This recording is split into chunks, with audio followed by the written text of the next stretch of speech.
Okay. That's weird. I'm like, why is the camera not working? Hello. Here I am back.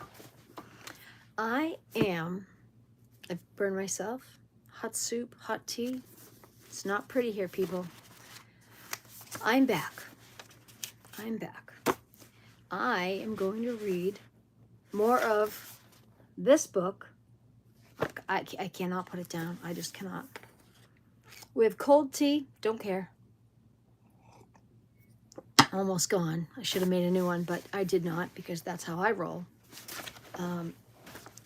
We're on chapter 38. A lick and a prayer. Okay? Seriously, this book, we got chapter 38, 39. Ooh, 39 is pretty long. 40, 41, 42, 43. And then appendix A, B, C, D, E. And that's it. Seriously, this book. I just came from Money Making Mike. He's live right now. I can't. He's got Bob George, not Bob George. He's got footage of the car salesman. You could smell him through the phone. I don't know, some cape something or other that he was some trial for some cape something from the Cape, but it's old, and he was supposed to potentially be on live with Mr. Mike Crawford. Good guy, solid guy, great, strong signature, great hug, wonderful smile, good guy. Did he show up? Did Bob George show up?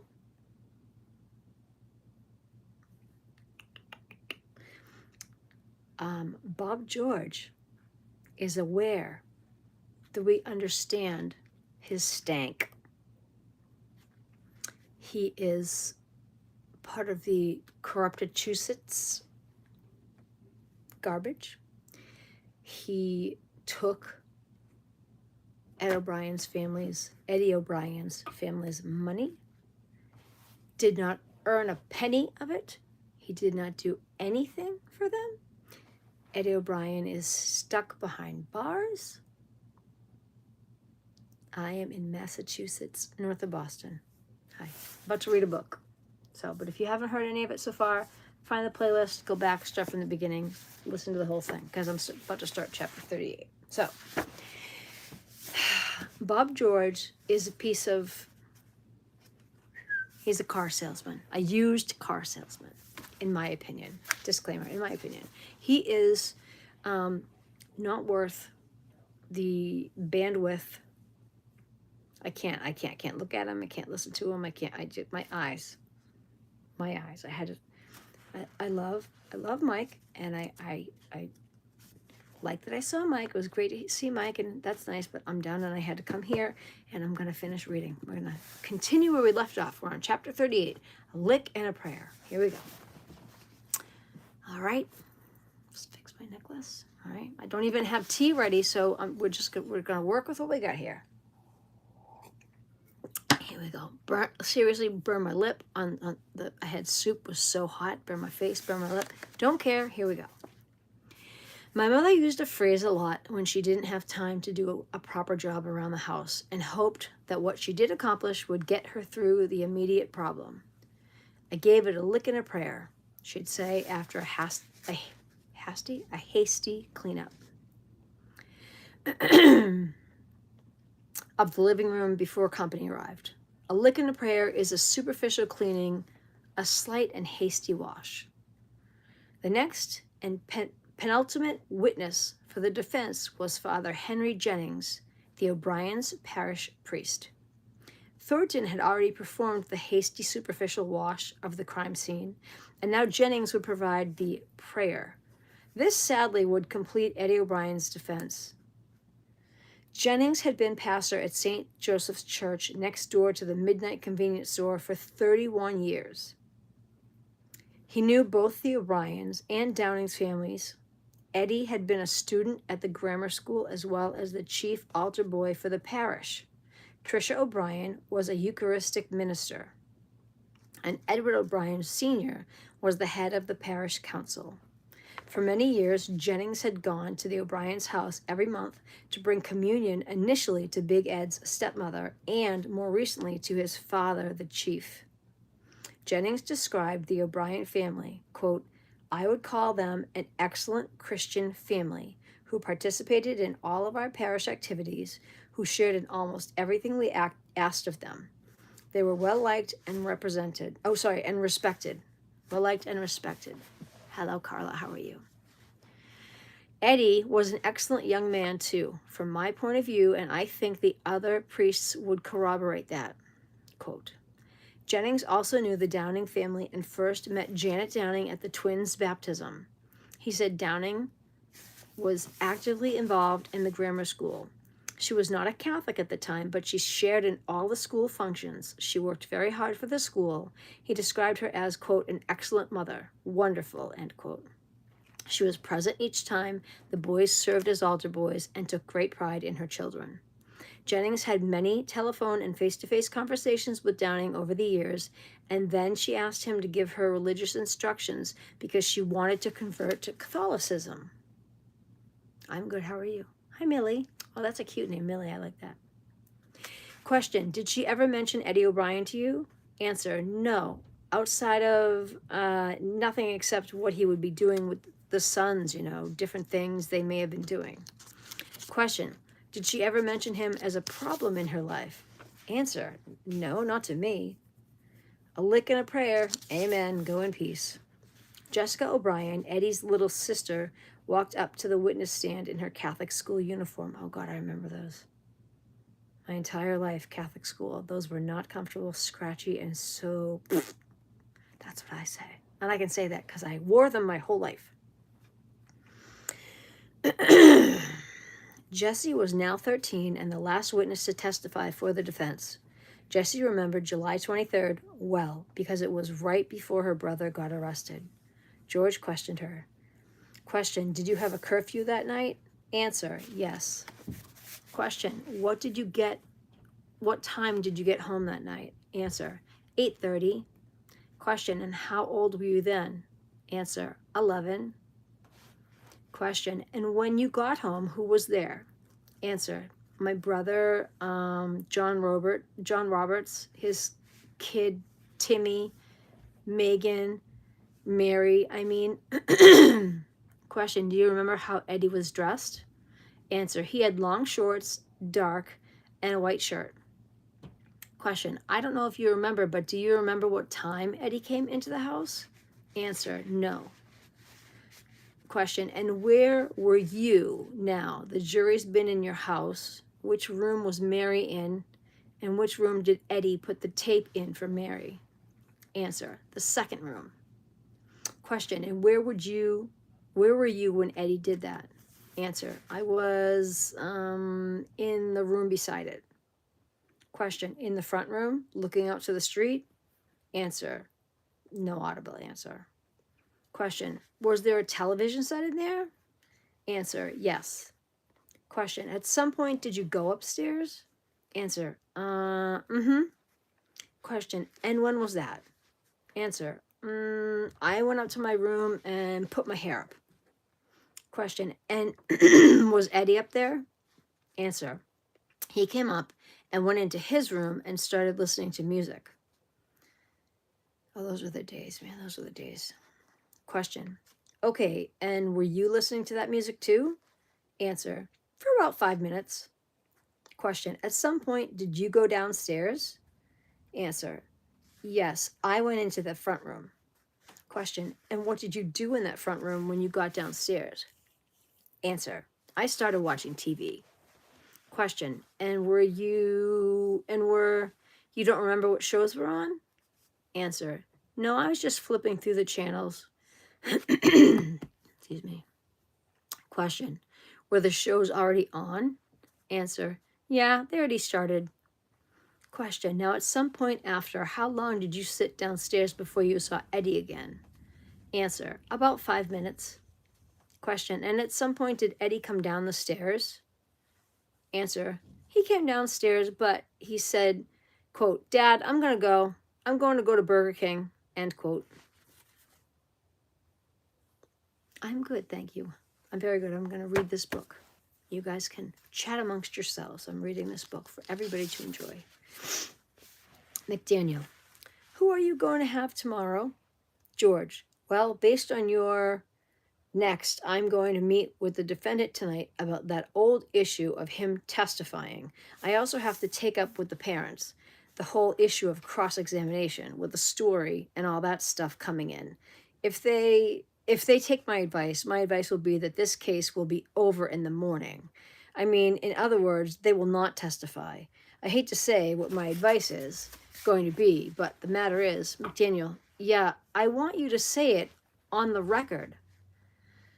George, I will advise them on cross-examination. Eddie's story about what happened on the premises at Mrs. Downing's house could possibly come in on cross if Mr. Riley chose to explore it. To me, that's a significant issue on whether I advise them as to what they are facing. The defendant, on the other hand, is someone I have talked to about just the pros and cons generally. Of course, I will ask you to inquire of him in the morning, as I know you do.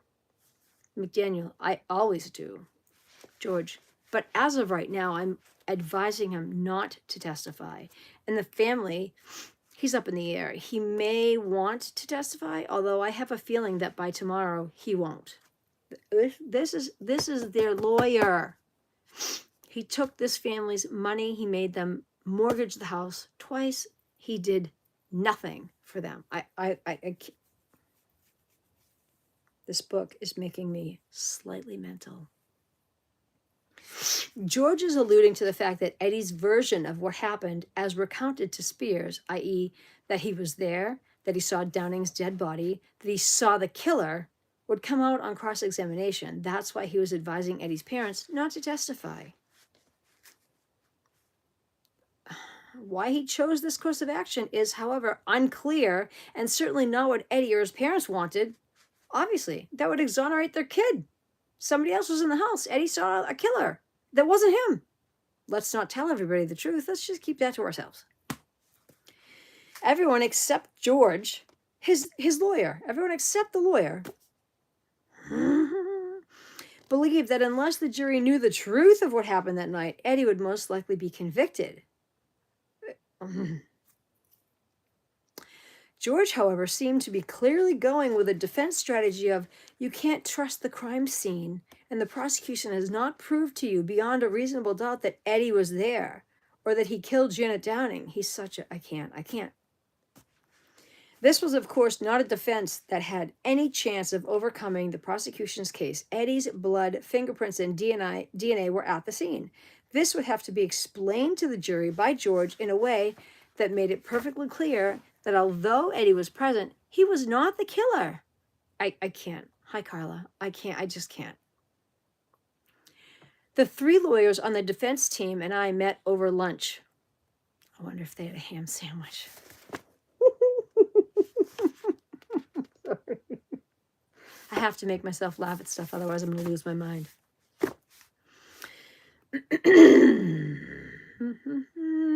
Everyone agreed that if the defense did not explain to the jury why Eddie's blood and prints were at the scene, Eddie was, quote, dead in the water, end quote. That was the phrase I remember hearing the most at that lunch on September 29th, 1997. Dead in the water. George said, quote, okay, I'll argue that in closing. I know I can out-argue him. No, you don't. You just know you were almost at the finish line and you had all their money. That's why you didn't show up tonight. At Mike's. That's why you didn't show up at Mike's to chat live, didn't ya? He's a used car salesman. I can smell him from here. But opening and closing arguments are not evidence. The jury may not consider them in deciding whether Eddie was guilty. Eddie needed his story put properly into evidence through the testimony of a witness, so the jury could consider it in deciding his guilt or innocence. We all try to explain this to George, which, by the by, should not need to be explained to the lawyer who is defending him. Hi, Mary. Hi, Mary. Just kind of losing my mind here. Losing my mind a little bit. From the used car salesman, known as his lawyer, who totally dropped the ball. I said ball. Excuse me. Okay. The defense had failed to adequately refute the blood and fingerprint evidence through its own serology and DNA testing. Its expert witness had turned into a witness for the prosecution. Massachusetts. Absent contradictory blood and fingerprint evidence, the defense had to explain Eddie's presence at the scene of the murder. The lick and a prayer was entirely inadequate. I'm reading this. Margot Nash, The Politics of Murder. It's about Eddie O'Brien. If you want to hear the entire book, go to my page. There's a playlist. I have read this book from the very beginning all the way to where I'm at right now, which is almost towards the end. If you want to hear the whole thing, start at the beginning, click play all, put on your headphones, kick back, and enjoy. Oh my God. Get prepared, girl. Get yourself a drink, coffee, tea, whatever you like. Get some tissues. As a mother, as a parent, this is not an easy read. And I am not a professional. I am not Audible. I throw in my own little tidbits, additions. Sorry, you're a boy. All right, well, it says Mary, so I'm just saying. Boy, get your beverage. All right? Just saying. Here we go. Hiring an expert on the eve of trial usually indicates that he is the only expert available on such short notice. Experts are hired a year or at least months in advance of a trial. They help to advise the lawyer and shape the defense. Thornton wasn't even properly prepared for direct examination, let alone cross-examination. He seemed to play no role in shaping any defense theory of the case. Eddie's parents would have told his story if asked, "What did your son tell you?" Interesting. What did your son tell you? I have to ask you, how old are you? You need to be 18 or older to be in this room. And if you are not, I kindly, respectfully ask you to not. This is a very adult book. You should not be listening to this. I will ask you kindly to not be listening to this book if you are not 18 or over. Lies. I love you, but with all due respect, if you're 19, you'd have your own account. I adore you. I do. My channel is all about kindness, but when you're that young, there are things you shouldn't hear and things you shouldn't listen to. And your mom should know better. Miss Mary Bailey should know better than to allow you to use her account. So, moving on. Eddie's parents would have told his story if asked, "What did your son tell you?" They would have testified that weeks after he was arrested, he passed a note to his lawyer saying he was where he was too afraid. He was there and he was too afraid to tell anyone because he believed his family would be killed if he talked. Isn't that precisely what everyone but George agreed needed to be done? So why would George advise the O'Briens not to testify because Eddie's story might come out? Eddie's story needed to come out. Hello, Jalen. How are you? This jury knew that Eddie was at the Downing home at 9:20, that he had fled the scene, and that he allegedly bled there. There was no reasonable doubt about that. If the defense did not give the jury a credible explanation for the evidence, the jury would most certainly convict Eddie. It's just heartbreaking. It's absolutely heartbreaking. Totally heartbreaking. Can you do me a favor? Can you go get your mom, Mary Bailey, please, for me? You honestly, really, unless you're 18 or older, you should not be in this chat. There's a reason it says not made for kids at all. And I don't feel right continuing to read this book knowing that you're here on your mom's account. And I should not have to parent someone else's child.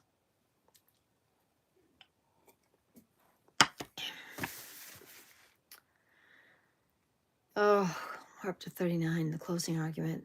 My good Lord. Let me see. Here we go.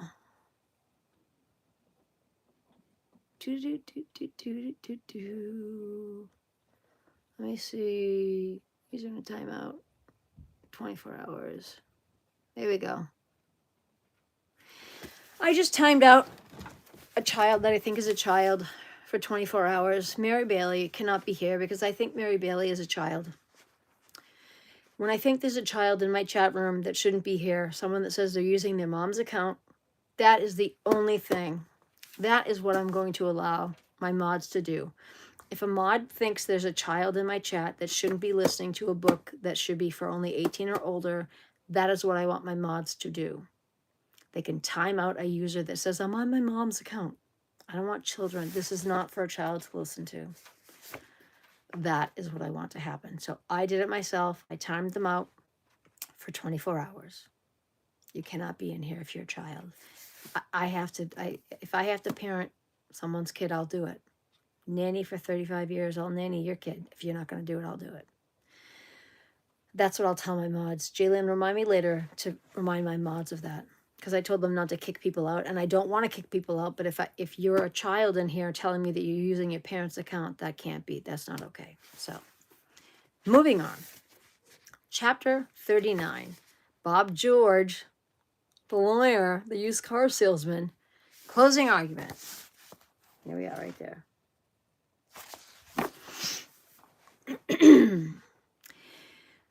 In Massachusetts, we lovingly refer to my state as Corruptachusetts. The defense presents its closing argument first.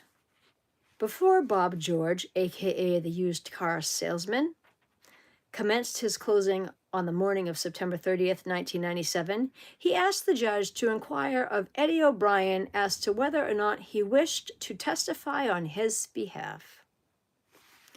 McDaniel, all right, Mr. O'Brien, as I understand it, your lawyer has rested in this case. He will officially do it in front of the jury. That indicates, therefore, that you will not testify in this case. I want you to understand the fact that you have an absolute right to testify or not to testify. That is your choice. And you make that choice after consulting with your attorney. And in your case, I expect you would have consulted as well with your parents. And that this decision was an intelligent decision based on consultation with both your attorney and your parents. Is that right? Defendant O'Brien. Yes, it is. This poor kid was bullied by a used car salesman that reeked of Old Spice. That's me talking. That's me talking. It's not in the book, but it should be. I mean, no offense to Margot Nash. Her book is brilliant. That's me. I'm ad-libbing. That's what I'm doing. The reality is that almost no defense attorney will willingly put his client on the stand. It is not done. There's too much risk involved. The preparation time is long and difficult, and Bob George had not given this trial the time or the depth of work it needed. This is a true statement. He did not work, period. And the risk of the prosecution taking the testimony somewhere the defense team didn't want it to go was just too high. Translation, they didn't want to work, period. They didn't want to do a thing. On television, the defendant will almost always testify. In real life, almost never. This is not TV, folks. This is real life. This crap happened. McDaniel, and you understand that you cannot come back later and say, I wanted to testify, but my lawyer told me not to, or made me not testify, quote.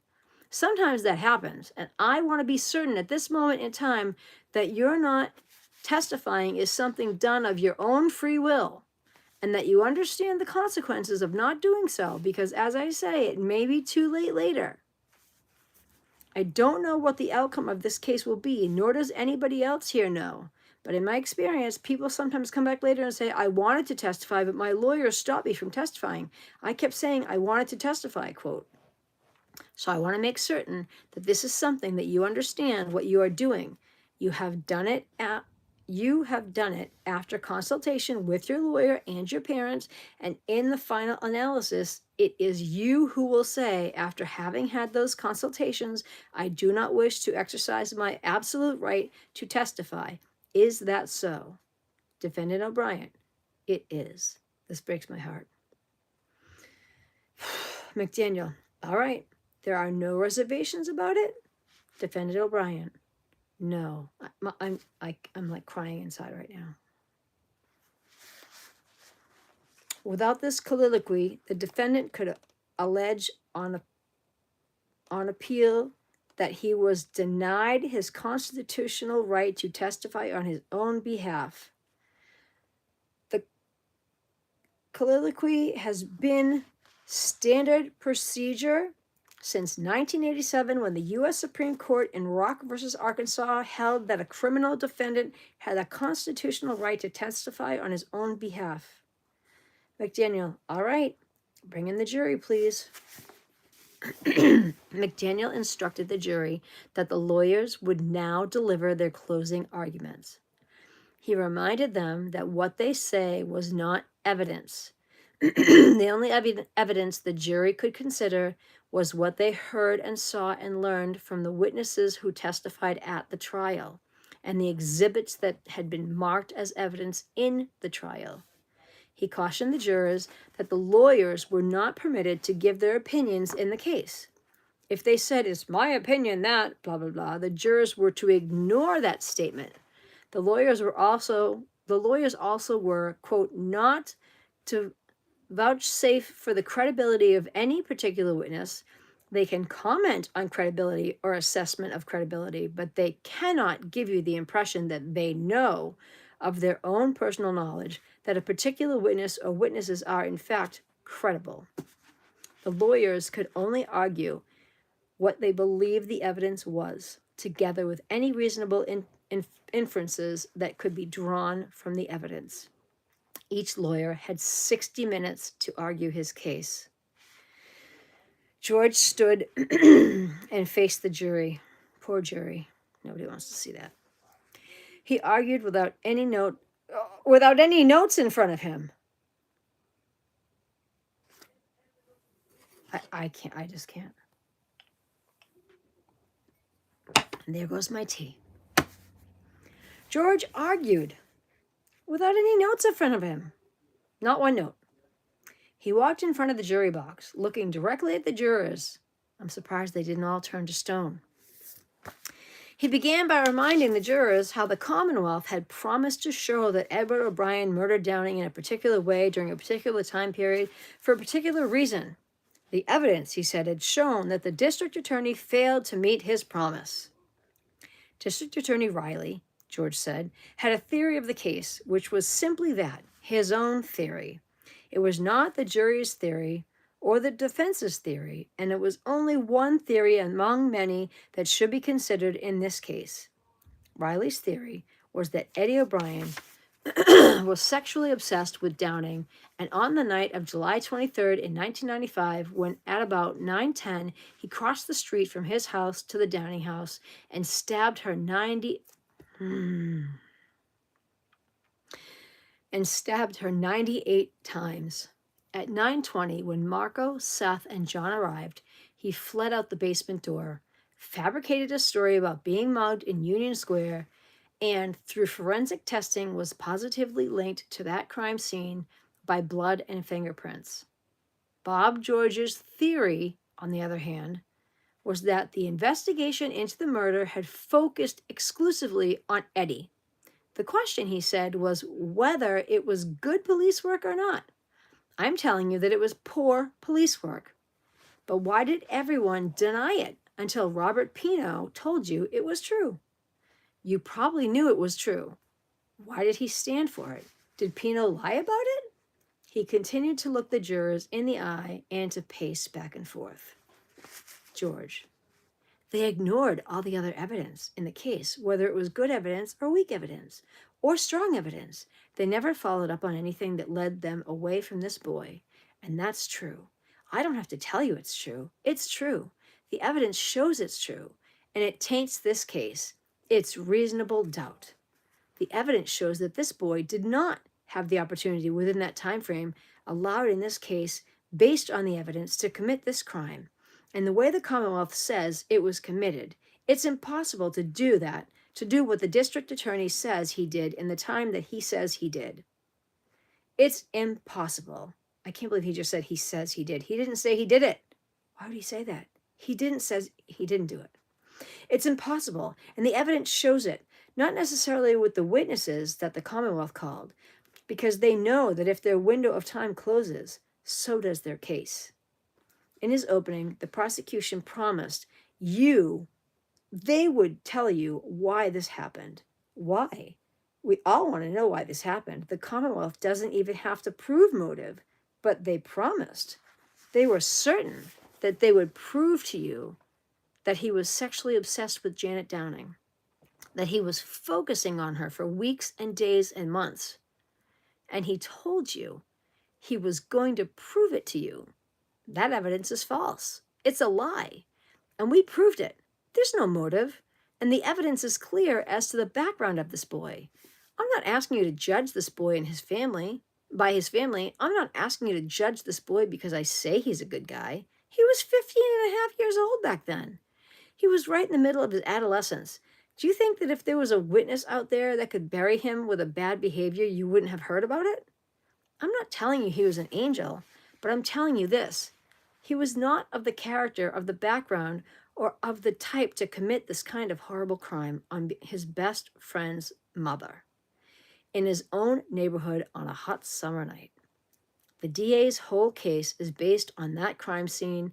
The story he tells is only consistent, possibly consistent, with the way that the crime scene was detailed 5.5 hours after Janet Downing was taken from the scene.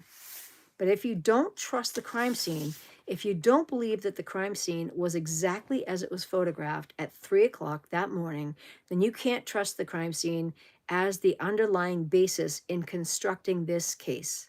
And that's the foundation of the Commonwealth's case. All the forensics come from there. Their whole theory of the case comes from there. Was there contamination in that house? Was there movement of evidence among the many rooms? Please, you were there. Don't make me put up the board. That was only before midnight that those 18 people were there. That doesn't count Janet Downing. That doesn't count the dog. That doesn't count Ryan. You have been to that scene. 19 people in and out of that house before midnight. Those were the only people we could document, not wearing protective gear of any kind. Pino has told you that it's all changed now. Nothing on your feet, nothing on your hands, no diagrams, no photos, no Polaroids, no notes as to where things were. Let's make one thing clear, members of the jury, and it's been said a few times, but I want to make it clear again. I'm not saying that because people tried to save Janet Downing that this scene is wrong. Leave the EMTs out of it. There were 14 other people there. This room is small. The inside foyer is small.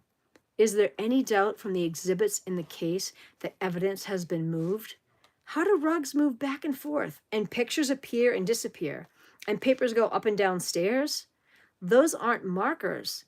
Those are tissues being used to do whatever is being done. But you see all kinds of movement in this picture alone.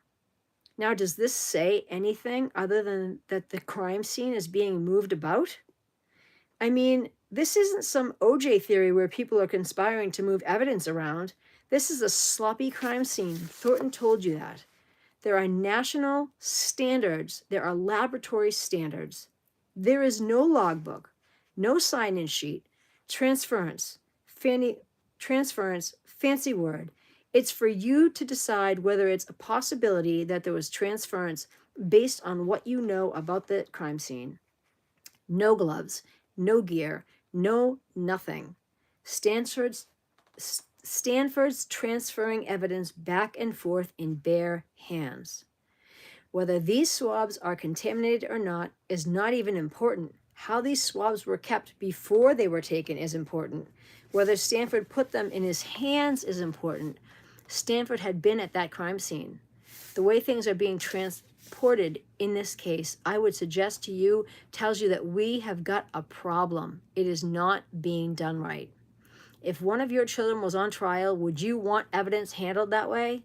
Riley, objection. McDaniel, the objection is sustained. Sustained? How can you sustain that? What? Argue the evidence in this case, sir. George, following the blood trail was a ridiculous premise upon which to base a crime scene search. The upstairs was never looked at in any extensive way. The closing of the cellar door, that door wasn't closed. That door was closed when Riley looked at it. It had been closed. Now, I'm not telling you whose blood that is. That's not the point. The point is someone's at the crime scene touching things, moving things. It could have been one of 20 people. The testing in this case was going on as late as this past June. Does that tell you something? As late as this past June? As late as this past July? Results were coming back telling the Commonwealth that blood samples at this scene were coming back consistent with people they didn't want to hear about. I'm not telling you that these people killed anyone. I'm telling you that if Edward O'Brien's blood had been sent down, results could have been different in July.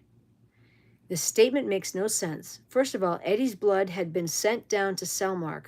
Secondly, how would Eddie's blood have changed the results? George, 2 months before trial? That's not right. That's not fair. When you're on trial for first-degree murder, now there are ways you... Hold on. Maybe I missed a page. Hold on. No, here we go. Now, there are ways you have heard from these PhDs and doctors from Cellmark. There are ways to exclude other possibilities. That is what DNA is all about. It's to exclude. It's to prove innocence. They didn't send any of these things to Cellmark in July. They had an opportunity to send these things to Cellmark and exclude all these people. And do you know why they did not? Because it didn't fit their theory of the case. I can't with these people. This, to me, is Karen Reed all over again. Like, it makes me nauseous reading this book. Up until July, the only blood samples that had gone down to Cellmark into the serology lab were Eddie O'Brien's.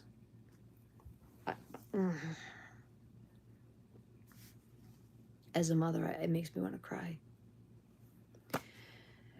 I'm going to start again. Up until July, the only blood samples that had gone down to Cellmark into the serology lab were Eddie O'Brien's and Janet Downing's. And as late as July, when results were coming back that didn't fit into their theory of the case, they were still drawing possibilities. Not that those people killed anyone, but it shows you what these blood tests mean. They could mean 1,000 things. And that, my friends, is reasonable doubt. Why didn't Eddie O'Brien's blood? Why didn't other unidentified blood go down? Eddie O'Brien's blood was already down there. George, are you trying to tell me DNA couldn't have been done on this? On that hair? Feline? There's human hair on there? On that substance that's on her hand? What about the fingernail scrapings? Have you ever heard such unfair, ridiculous testimony? Fingernail scrapings, they come back as not tying Edward O'Brien to that poor woman's hand, and the Commonwealth would have you believe that he cannot be included or excluded, which means absolutely nothing? The written Cellmark report clearly stated that Eddie was excluded as the primary source of DNA. George characterizes Eddie's exclusion as not tying Eddie to the fingernails. He continues to misunderstand and therefore mislabel this important exculpatory evidence. George, that's the kind of evidence in this case that you're being asked to convict on. It took cross-examination to make her explain what she meant by that.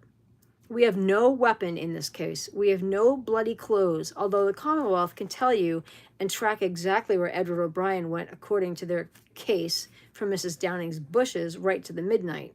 There is no evidence he washed up at his house. That's a lie. But the Commonwealth wants you to believe that lie to explain the biggest problem they have. If Eddie O'Brien were the killer of Janet Downing, he would have been covered with blood. Expert advice in this case tells you that from a nationally renowned criminalist. and nothing can take that away. And he did not wash up in the manner that was necessary to change his appearance to the point where Dr. Thornton said he could not and was not involved in the murder of Janet Downing. The Commonwealth would have you believe that nothing transfers. There's no transference. There's no contamination.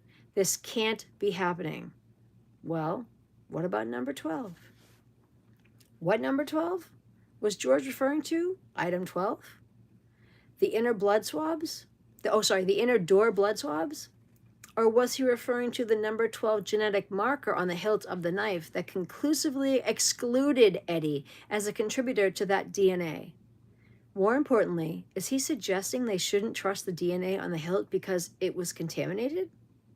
George, they want you to believe that there's some kind of transference, there's some kind of jumping, that it's not connected to this case when it proves there's a third human source of DNA on that hilt.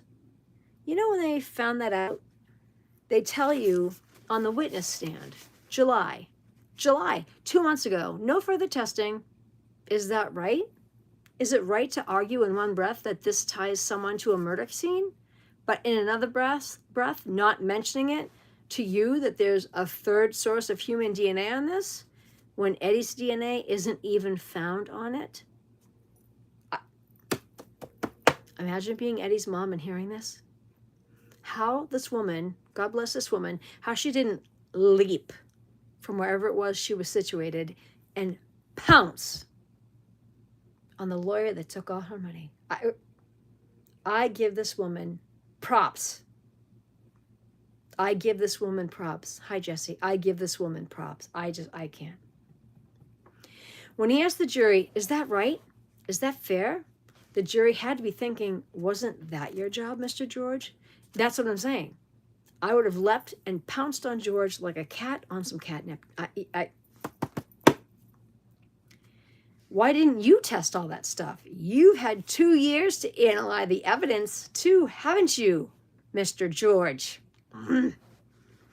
Bob George was over 2/3 of the way through his 60 minutes. Some of his argument was so vague, used car salesman, that it was meaningless. Other parts were convoluted and confusing, as seen above. He did not make clear what exactly he was referring to when discussing the evidence. I think that when he went home, he smoked some hoba jabba jibba jubas in like the garage. The garage. Sorry. I have to make myself laugh or I'm going to lose my mind. I can't. Okay. George did a decent job when showing the improbability of Eddie having committed the crime without having blood all over him. Eddie was observed at midnight convenient at 10 o'clock by all of his friends, the store clerk, the EMTs, and the police who escorted him home. No one testified that he was covered in blood or even observed blood on his clothing. Still, the two critical pieces of evidence pointing to the real perpetrator are the unknown DNA on the alleged murder weapon and the underneath Downing's fingernails. These deserved more than a passing comment about unfair evidence and possibly transferred evidence. George went on to criticize the testimony of Jack Arnold and Frank Kling, the store clerks, regarding the loose hilt. He called Sergeant Stanford, who brought Eddie's clothes back to the scene of the crime, barehanded, a liar.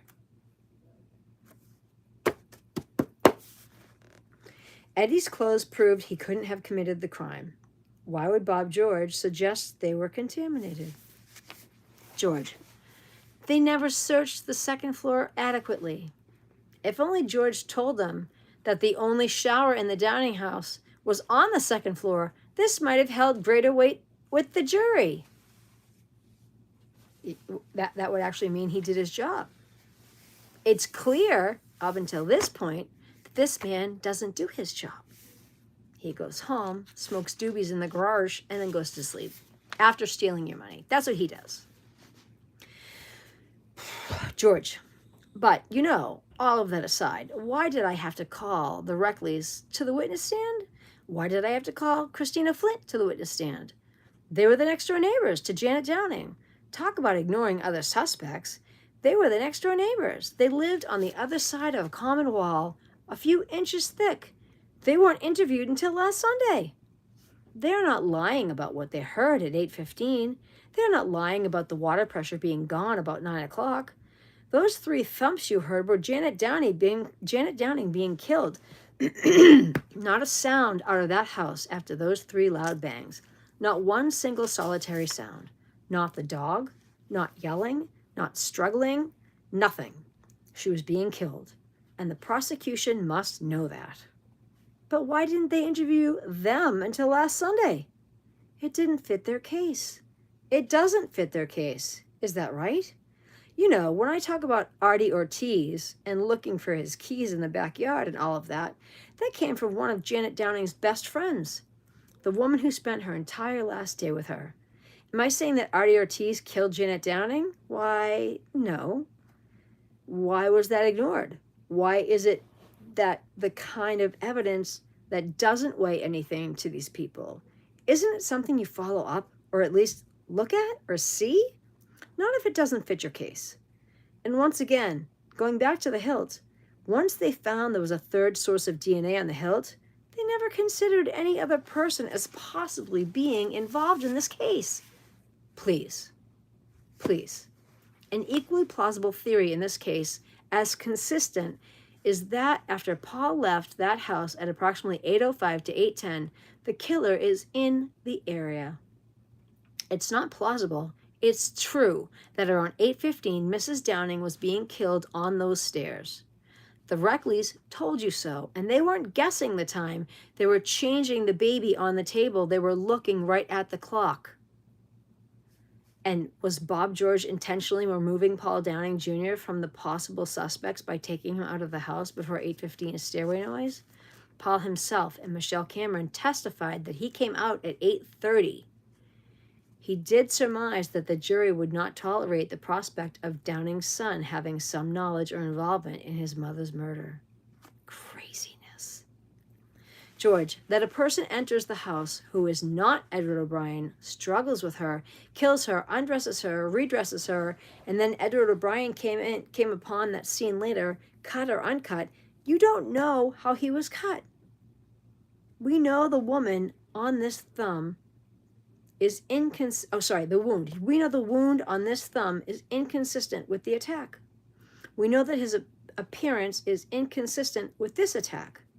We know that the wounds on his hand are consistent with defensive wounds from the renowned expert. That after he sees what he sees, he panics, he runs, just like any 15-year-old would. Oh, I'd have hightailed it out of there like this. 15, you're a baby. 15-year baby, I'd been gone. Out. Huckleberry Finn type of behavior. You see something, you run. You lie. Marco lied. In fear, you go to the next place, the only place you can go. The midnight, the convenience store he worked at. You lie. You call the police. He's a suspect minutes later. What do we know that is uncontroverted? We know that there's a third DNA on that hilt. We know that the defendant could not have committed the crime at the time the Commonwealth says it happened. We know that the Reckleys heard her being killed at 8:15 or between 8:15 and 8:30. If you give it its widest berth, that the Reckleys hear nothing, including the dog after that time, not a sound, because Janet Downing is already dead. That the water pressure is gone at 9 while she's washing her pasta pot, that the defendant is accounted for this entire time by John Roberts, Michelle Cameron, and Jesse O'Brien. John Roberts is lying, protecting a murderer. Remember, Judge McDaniel is going to tell you about what it means when people testify or don't testify. We don't have to do or prove anything in this case. That boy doesn't have to take the witness stand. He doesn't have to stand up there or sit up there and get terrorized. He has no burden to do that. He doesn't have to do that. Bob George had used up almost all of his 60 minutes of argument by now. It was time for him to wrap up the package and deliver it to the jury. George recounted all the evidence that the Commonwealth provided to prove Eddie's guilt. His obsession with Downing, the newspaper with the headline, "We're Natural-Born Killers," in his bedroom, that he was angry and he wanted to hurt someone, that he had a telescope in his room, that he thought Downing was a bad cook, that he saw her undress in front of the bedroom window, Eddie and Marco seeing the woman across the street undressing. That's not obsessing. That's average, immature, and stupid 15-year-old behavior. But it's not obsessing to kill someone. George reminded the jurors that Eddie wasn't watching Downing on her couch. He went into the room with Joey Dion to play Sega Genesis. Also, Downing had an air conditioner in one of her bedroom windows, and her other bedroom window was not visible from Eddie's house. Therefore, he could not have seen Janet Downing undressing. Mic drop. George, and do I even have to talk about the natural-born killers? The lie? Their own photo shows you it's an out-and-out lie. The whole newspaper was there. That natural-born killers indicates state of mind. It's a lie. It's false evidence. That Thornton isn't allowed to clarify his answers, but he did on redirect. So in the end, it doesn't matter, because one thing Thornton said loud and clear, that this boy didn't kill Janet Downing, looking that way, and that the wounds on his hands were defensive wounds. Mr. Riley, in his opening, told you that this killing was personal. You're not kidding, it was personal. But Eddie O'Brien did not kill Janet Downing. He's telling you that there's a sexual nature to this crime. Well, Eddie O'Brien had no reason to have a sexual obsession, because he had none. That the person who killed Janet Downing was an angry and violent person in a frenzy. Edward O'Brien was never angry, was never violent. There's no indication he was ever in a frenzy. It doesn't fit who the defendant is. That I agree with. Correct, there's no motive. Totally a long day. Are you going to chapter 17? Dave, I'm just about to start. Hold on, hold the fort, dude, hold the fort. Just about to start chapter 40. 40! Come on now. This book is banana sandwich. I gotta pause after this one, though. I need more tea. My cuppeth be empty. See that, the tea bag? I got nothing. Crazy. I know. I love to read. I am not Jesus, but I play him on TV sometimes. I know. It's a good book, right? Great job today. By the way, meet. You killed me when you said that. It was the Roadrunner. Pew! In my head, all I saw was the Roadrunner. The Roadrunner. All right, back to the book, dude. Back to the book. Edward O'Brien was never angry, was never violent. There's no indication he was ever in a frenzy. It does not fit who the defendant is. To convict this defendant, to convict this boy, you must believe that he went from switching off green and orange popsicles with a 2-year-old child, calming that boy to the point that he took him in the home for his father. Minutes later, he was playing with a fake ID with Michelle Cameron, teasing and joking and laughing with his family and the neighborhood friends, talking about one-on-one basketball, football camp, his life, in the moments before, walking across the street and stabbing his best friend's mother to death 100 times. I'm sorry. All of a sudden I hear, if it doesn't fit, you must have quit. OJ? Yeah, you're dead too, buddy. That's what common sense is. Sadly, common sense is not so common. That's not what happened. You don't put a Sleeping Beauty in your tape deck and listen to music and then do something like this. Only a monster does stuff like this. Eddie O'Brien's not a monster. Now, I'm not ignoring the bloody prints at the scene. I'm not ignoring the hilt of the knife. He may have been at the scene. He could have been at the scene. It doesn't mean that he killed her, and the Commonwealth has not proven it. Members of the jury, in closing, I could talk all day. This boy is innocent. He did not commit this crime. He did not do it. You're being asked to determine that. You're being asked to find beyond a reasonable doubt that he killed that woman exactly the way the prosecution says. In light of everything I just told you and in light of everything you know, the monster who killed Janet Downing did not come out of that neighborhood. The monster that killed Janet Downing did not come out of the house where Edward O'Brien was raised. He came from outside the neighborhood. This boy had no reason to kill her. He has no obsession to kill her, and he did not kill her. There was no time. He didn't have the opportunity. He doesn't have the capacity. He doesn't have the character. When you are being asked to evaluate whether he's guilty of first-degree murder, in this case, please recognize that the Commonwealth's case is based on twisted evidence, a compromised crime scene, and ruined lives. Convicting him in this case would only compound the tragedy that happened to Janet Downing because he is also innocent. The evidence proves it. Thank you. All right, I got it. That was a very long chapter. I got to pause. I have to pause. I need more tea.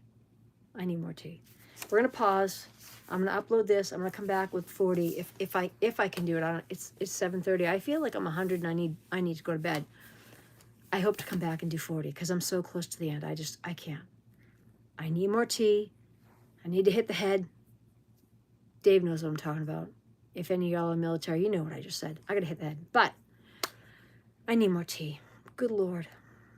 I need to breathe. I need to think kind thoughts for a minute, and I might need to pull an oracle card for myself.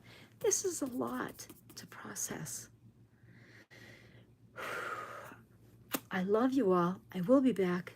Namaste. I'll be back.